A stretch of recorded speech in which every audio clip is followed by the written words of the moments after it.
워츠만 리의 자아의 파쇄와 영의 해방책을 쉽게 풀어서 설명해 드립니다. 오늘 자아의 파쇄와 영의 해방 제4장 어떻게 사람을 아는가 중에서 이제 결론 부분인데요. 실행하는 방법 책입니다. 저번에는 두 가지를 사람을 아는 길 중에서 환자의 방면과 우리 방면을 했거든요. 요약해 보면은 환자의 방면은 병은 돌출된 부분이 병든 부분이다 이렇게 얘기했어요. 그 사람에게 아주 독특하게 돌출된 부분, 감출 수 없는 부분, 그 돌출되어서 다른 사람하고 부딪히는 부분이겠죠 아무래도. 그게 병든 자아가 이제 이렇게 부풀어 오는 그런 부분이고, 그래서 이제 아마 부풀어 오는 부분들이 많은데, 그 사람을 아는 길에 가면은 그게 이제 성령의 통제를 받는 정도만큼 그 부풀어 오른 부분이 파쇄가 된다 이렇게 얘기했어요. 그랬을 때 그 무색의 영이 이제 흘러나온다. 그래서 다룸을 받은 만큼 우리 자아가 파쇄되고, 그 무색의 영이 나와서 자기가 그 무색의 영을 경험하는 만큼 다른 사람의 영을 만질 수 있고, 또 내가 치료된 만큼 다른 사람을 도울 수 있다. 이렇게 이제 이야기를 했는데요. 실행하는 방법 부분에 가니까 여기 아주 또 단순하게 다른 사람의 영을 만지려면 입으로 그가 하는 말을 먼저 들어봐야 된다. 이렇게 표현했어요. 그 말을 들어보면은 말은 그 마음에 충만한 것을 입으로 표현해내기 때문에, 그래서 그 말을 들어보면은 선악의 세계의 말을 하는지 생명의 세계의 말을 하는지 그 말이 이제 들어보면 알 수가 있잖아요. 두 세계만 우리가 구분할 수 있으면 그 말 속에 이제 그 말에서 그 영을 만질 수 있다 이렇게 표현하거든요. 그래서 사람이 말을 하고 있을 때 그가 한 말뿐 아니라 그의 영이 어떠한 상태에 있는지도 주의해야 한다. 그러니까 말은 뭐 옳고 그름도 나올 수가 있고 아주 성경적인 말도 나올 수가 있고 지혜로운 말도 나올 수가 있겠죠. 아주 복음에 놀라운 말도 나올 수 있겠죠. 그런데 그 영이 어떤 상태에 있는지를 주의해야 된다. 그 말보다는 그 영을 주의해야 된다. 이렇게 표현하거든요. 그러니까 그 말은 아주 지혜롭거나 아주 탁월하거나 말을 잘하거나 감동적인 말을 하거나 복음이 계속 막 쏟아지거나 그럴 수도 있다는 거죠. 그런데 그 말보다는 영이 어떤 상태에 있는지가 중요하다. 그 말은 영은 무색이라 그랬잖아요. 그러니까 무색의 그 말은 하지만은 색깔이 없느냐, 색깔이 없는 영이 나오느냐. 다른 말로 하면은 무능과 무지가 나는 무능합니다, 나는 무지합니다가 나오느냐는 거죠. 아무리 말이 나오더라도 이건 나의 지혜가 아닙니다. 이게 이제 영이 나오는 거잖아요. 그러니까 그 말이 얼마나 놀라운 말이 나오느냐보다는 그 영이 어떤지가 중요하다. 이 말이 아주 중요한 말 같아요. 그래서 그 무능과 무지에서 나오는가, 그 말이 무능과 무지에서 나오는가, 무색에서 나오는가, 아니면은 자신을 지혜롭고 능력 있다는 데서 그 지혜의 말이 나오는가, 근원이 참 중요하다. 이렇게 이제 표현한 것 같아요. 그래서 워치만이는 그냥 영이 어떤 상태에 있는지를 주의해야 된다. 이렇게 표현했거든요. 그러면서 이제 예를 든 게, 예수님이 제자들과 함께 예루살렘을 가는데 사마리아인들이 영접하지 않는 걸 보면서 누가복음 9장 54절에 보면은 이런 말이 있어요. 제자 야고보와 요한이 나오죠.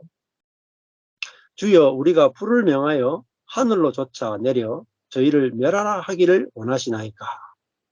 야고보와 요한은 사람들이 예수님을 영접하지 않는 걸 보면서 엘리야를 생각하면서 이 불을 명해서 하늘로조차 저희들을 멸하기를 원하시나이까 이렇게 말하니까 예수께서 돌아보시며 꾸짖으시고 하는데 여기에 이제 어떤 사본에는 이렇게 돼 있어요. 그러니까 이게 원래 원본에는 없는 걸 수 있는데 아니면 뭐 이게 사라질 수도 있고 어떤 사본에는 이렇게 있다 그래요. 너희는 무슨 정신으로 말하는지도 모르는구나. 인자는 사람의 생명을 멸하러 온 것이 아니요 구하러 왔다. 이게 어떤 사본에는 이렇게 기록이 돼 있어요. 그러니까 여기서 이제 워치만니는 뭐라고 하냐면 너희는 무슨 영어로 말하는지도 모르는구나. 이렇게 따른.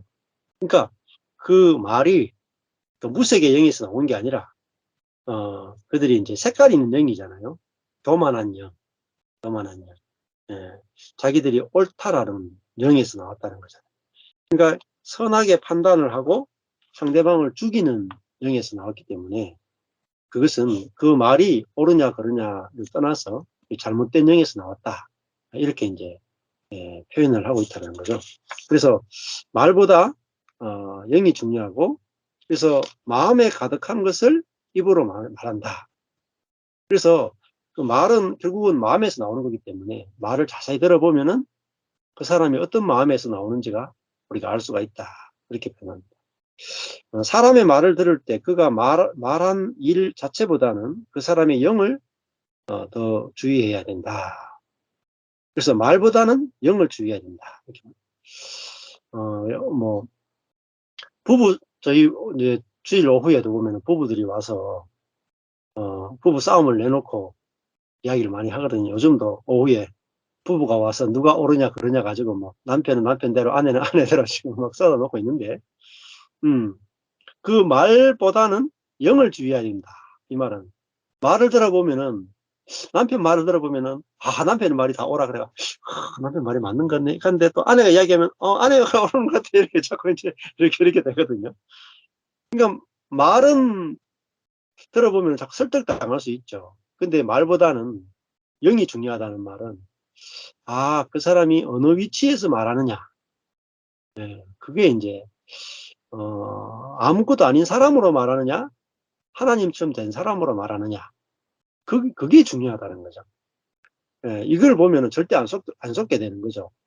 우리가 말에 자꾸 속는단 말이에요. 말이 너무 탁월하거나 복음이 너무 탁월하거나 그 말에 이제 감동을 받고 속게 되는 거죠. 그래서 그 말을 들어보면은 부부도 남편은 내가 옳고 아내가 틀렸다고 하고 아내는 내가 옳고 남편이 틀렸다고 하고 그거 가지고 막 이야기하는데 알고 보면 영이 잘못된 거죠. 영이. 선하게 지식의 영이다. 선하게 지식의 영. 그러니까 선하게 지식의 영에서 나왔기 때문에 말은 그럴싸할지 몰라도 영이 틀렸다. 무색의 영이 아니라 색깔이 있다. 색깔이. 그러니까 이게 영이 틀렸구나. 그러니까 누가 옳다 그러다 이미 따졌다 그러면 이미 뭐 졌는 거죠. 뭐. 그러니까 우리가 선악이 없는 세계를 말하는데 선악을 따져놓고 말하면 이미 졌는 거죠. 이미 옛날에 뭐 그런 우스갯소리 대학교 다닐 때 그런 말인데 주님 사자의 입에서 우리를 건져 주십시오. 뭐 이런 식으로 뭐 이야기할 때가 건져내기 전에 이미 사자 입에 들어가 있다. 이런 표현을 쓰기도 하는데 어,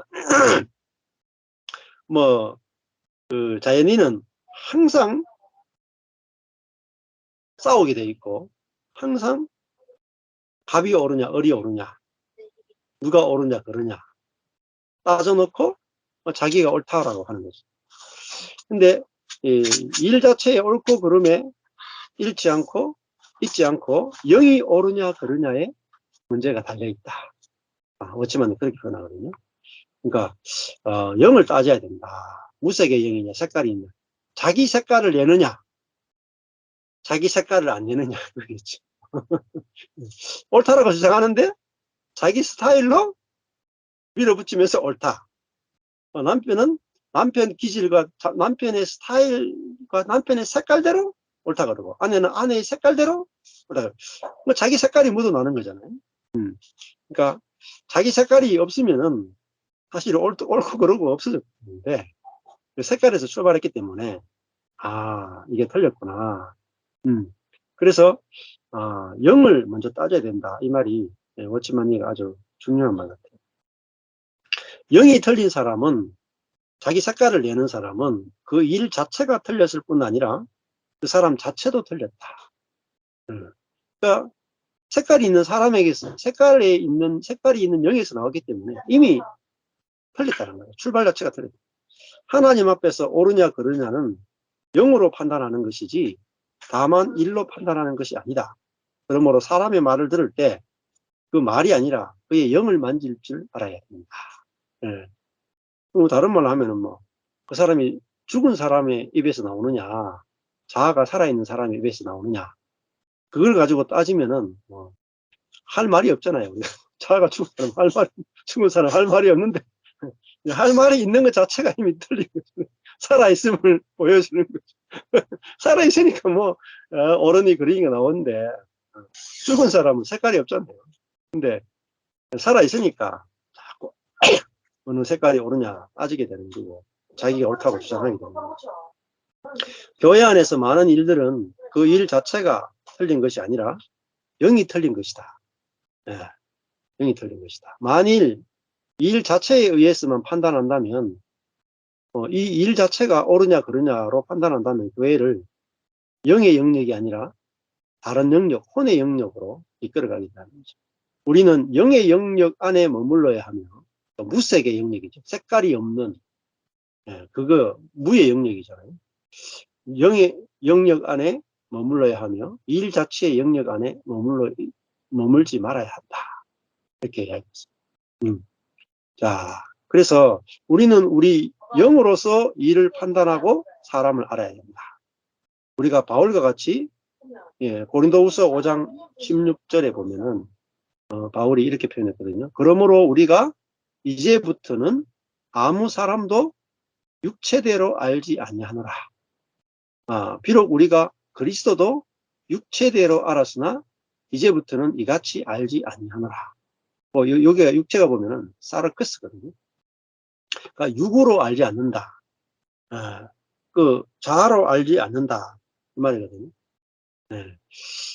자아 가지고 어느 자아가 더 탁월하냐, 탁월하지 않느냐, 이게 이제 누가 높으냐 낮으냐, 누가 경건하냐 아니냐, 누가 더 거룩하냐 아니냐, 누가 더 선하냐 아니냐, 이게 육체로 따지는 거잖아요. 육으로 아는 게 아니라, 그리스도도 육으로 아는 게 아니라 그 안에 있는 생명으로, 영으로 아는 거죠. 그래서 사람을 육으로 아는 게 아니라 영으로서 알아야 된다. 그럼 이제 워치만이 표현으로 말하는 무색의 영이 나오느냐, 자기 색깔을 내서 나오느냐, 이것으로 사람을 볼 수 있다면 훨씬 더 깊은 부분을 만지게 될 것이고, 그래서 두 가지겠죠. 그죠? 무색에는 이제 무능과 무지에서 말이 나오느냐, 아니면은 지혜에서 말이 나오느냐, 또 혹은 능력에서 나오느냐, 그것이 바로 영인데, 그걸 가지고 우리가 본다면 이제 정말 헷갈리지 않고 영적인 분별력을 얻을 수 있지 않는가, 그런 생각이 듭니다. 네, 오늘은 여기까지 하겠습니다. 짧게. 네.